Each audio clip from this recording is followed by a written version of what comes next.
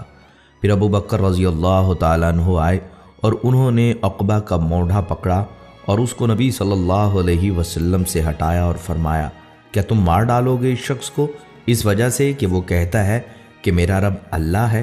اپنی زندگی میں رسول اللہ صلی اللہ علیہ وسلم اور ان کے ساتھیوں کو ان کے عقائد کی وجہ سے ستایا گیا، ان کا بائیکاٹ کیا گیا، یہاں تک کہ آپ پر براہ راست حملے بھی کیے گئے۔ ان چیلنجز کے باوجود رسول اللہ صلی اللہ علیہ وسلم امن اور سماجی انصاف کا پیغام پھیلانے کے عزم سے کبھی پیچھے نہیں ہٹے۔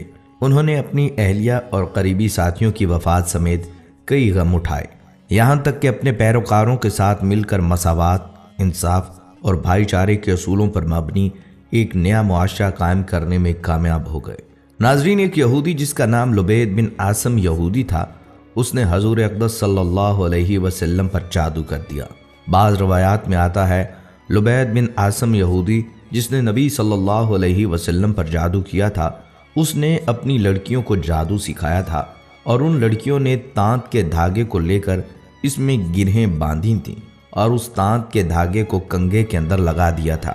اس جادو کی وجہ سے نبی صلی اللہ علیہ وسلم کی طبیعت کچھ ناساز ہو گئی، اور ناساز اس طرح ہوئی کہ بعض اوقات وحی کے علاوہ دیگر امور میں آپ صلی اللہ علیہ وسلم ایک کام کر لیتے مگر خیال ہوتا تھا کہ نہیں کیا۔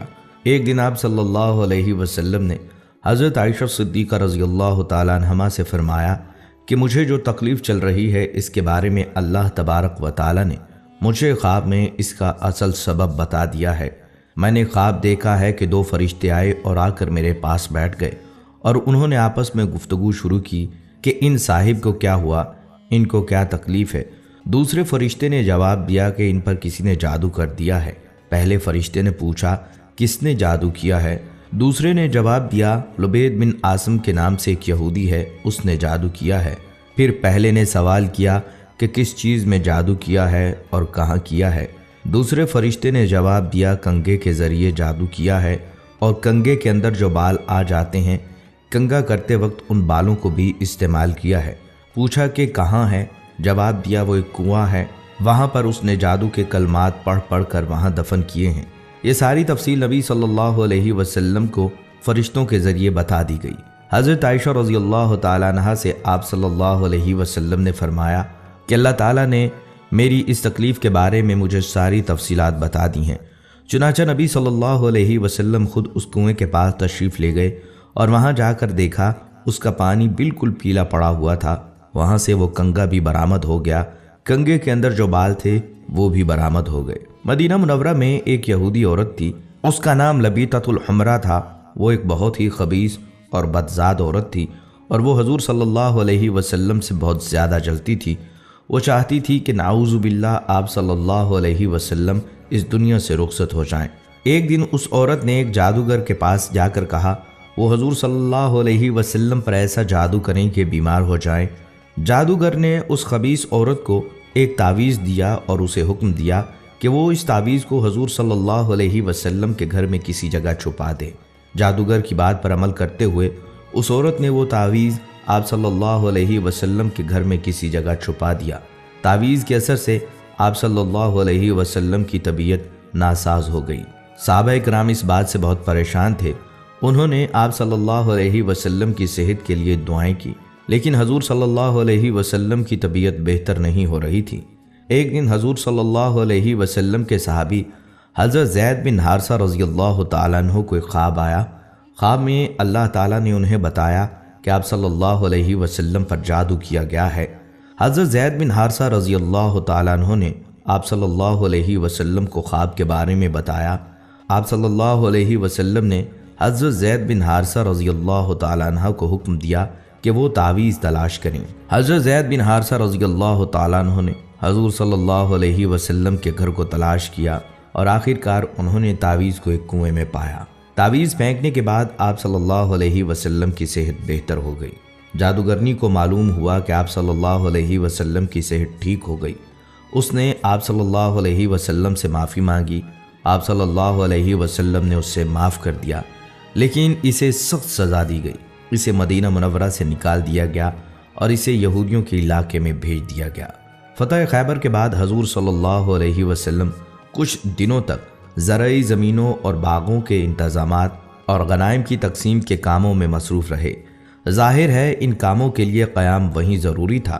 اسی دوران ایک عورت نے جس کا نام زینب بنت الحارث تھا، جو سلام بن مشکم کی بیوی تھی، آپ صلی اللہ علیہ وسلم کو زہر دے کر نقصان پہنچانے کی سازش کی۔ اس نے پروگرام بنایا کہ آپ صلی اللہ علیہ وسلم کو بکری کا بھنا ہوا گوشت پیش کیا جائے اور اس میں زہر ملا دیا جائے۔ پہلے اس نے صحابہ کرام سے معلوم کیا کہ آپ صلی اللہ علیہ وسلم کو بکری کا کون سا حصہ مرغوب ہے۔ لوگوں نے بتلایا کہ آپ صلی اللہ علیہ وسلم بکری کی ران شوق سے نوش فرماتے ہیں۔ اس منحوس عورت نے بکری ذبح کی اور اس کا گوشت زہر آلود کر دیا، خاص طور پر بکری کی ران پر زیادہ زہر لگا دیا، اور آپ صلی اللہ علیہ وسلم کے خیمے میں لے کر آئی۔ پیارے آقا صلی اللہ علیہ وسلم مغرب کی نماز ادا کر کے خیمے میں تشریف لائے۔ دیکھا تو ایک عورت خیمے کے باہر آپ کا انتظار کر رہی تھی۔ آپ صلی اللہ علیہ وسلم نے اس سے آنے کا سبب پوچھا۔ عورت نے کہا، اے ابو القاسم، میں آپ کے لیے بکری کا بھنا ہوا گوشت ہدیہ کے طور پر لائی ہوں۔ اسے معلوم تھا کہ آپ صلی اللہ علیہ وسلم ہدیہ قبول فرما لیتے ہیں، صدقہ قبول نہیں فرماتے۔ آپ صلی اللہ علیہ وسلم نے صحابہ کرام رضی اللہ تعالیٰ عنہم سے فرمایا، اس سے کھانا لے لو۔ اس کے بعد آپ صلی اللہ علیہ وسلم نے صحابہ کرام سے جو اس وقت وہاں موجود تھے کھانے کے لیے فرمایا۔ آپ صلی اللہ علیہ وسلم نے بکری کا بازو لے لیا اور اسے منہ میں رکھا۔ حضرت بشر بن برا بن معور نے بھی گوشت کا ایک ٹکڑا منہ میں رکھ لیا۔ ابھی آپ صلی اللہ علیہ وسلم نے بازو سے منہ لگایا ہی تھا کہ اس نے خبر دے دی کہ مجھے زہر آلود کیا گیا ہے۔ آپ صلی اللہ علیہ وسلم نے فوراً تھوک دیا، اگرچہ اس کا تھوڑا بہت اثر زبان پر رہ گیا۔ دوسری طرف حضرت بشر بن برا آپ صلی اللہ علیہ وسلم کے ادب اور لحاظ کے سبب کھانا نہ تھوک پائے، حالانکہ آپ صلی اللہ علیہ وسلم نے فرما دیا تھا کوئی شخص یہ کھانا نہ کھائے، اس میں زہر ملا ہوا ہے۔ زینب بنت الحارث کو طلب کیا گیا۔ آپ صلی اللہ علیہ وسلم نے اس سے دریافت فرمایا کہ کھانے میں تو نے زہر ملا دیا تھا؟ اس نے عرض کیا، جی میں نے ملایا تھا۔ آپ صلی اللہ علیہ وسلم کو کیسے پتہ چلا؟ فرمایا، مجھے اس ہڈی نے بتلا دیا کہ میں زہر آلود ہوں۔ آپ صلی اللہ علیہ وسلم نے فرمایا، تو نے ایسا کیوں کیا؟ اس نے کہا، میرے باپ، چچا اور شوہر قتل ہو گئے، میری قوم بھی تباہ ہو گئی۔ میں نے سوچا اگر آپ صلی اللہ علیہ وسلم نبی ہوئے تو یہ زہر آپ پر اثر نہیں کرے گا اور آپ صلی اللہ علیہ وسلم بچ جائیں گے، اور اگر بادشاہ ہوں گے تو ہمیں آپ سے نجات مل جائے گی۔ آپ صلی اللہ علیہ وسلم نے اسے کچھ نہیں کہا اور جانے دیا۔ صحابہ رضی اللہ تعالیٰ عنہم نے عرض بھی کیا کہ اس کو سزا ملنی چاہیے، مگر آپ صلی اللہ علیہ وسلم نے درگزر سے کام لیا۔ انبیاء کرام کی یہی شان ہوتی ہے، اور ہمارے حضور صلی اللہ علیہ وسلم تو وہ درگزر میں سب سے بڑھ کر تھے۔ جن صحابہ کرام نے گوشت منہ میں رکھ کر تھوک دیا تھا ان پر زہر کا اثر کم تھا۔ آپ صلی اللہ علیہ وسلم نے ان سے فرمایا کہ سر میں پشنے لگوائیں، یعنی فاسد خون نکلوا دیں۔ صحابہ کرام نے ایسا ہی کیا، لہٰذا حضرت بشر بن برا زہر کے اثر سے وفات پا گئے۔ رسول اللہ صلی اللہ علیہ وسلم اس واقعے کے بعد 3 برس تک حیات رہے، لیکن اس زہر کا اثر محسوس فرماتے رہے، یہاں تک کہ مرض وفات میں اس کا اثر کچھ زیادہ ہی محسوس فرمایا۔ ایک روز حضرت عائشہ رضی اللہ تعالیٰ عنہا سے فرمایا، اے عائشہ، میں نے خیبر میں جو کھانا کھا لیا اس کا اثر آج تک محسوس کر رہا ہوں۔ اسی لیے علماء کرام فرماتے ہیں کہ آپ صلی اللہ علیہ وسلم نے شہادت پائی۔ ناظرین کرام، یہ تھی ہماری آج کی ویڈیو، امید ہے آپ کو پسند آئی ہوگی۔ اگر آپ کو یہ ویڈیو پسند آئی ہے تو ہمارے چینل کو سبسکرائب کریں اور اس ویڈیو کو باقی دوستوں کے ساتھ ضرور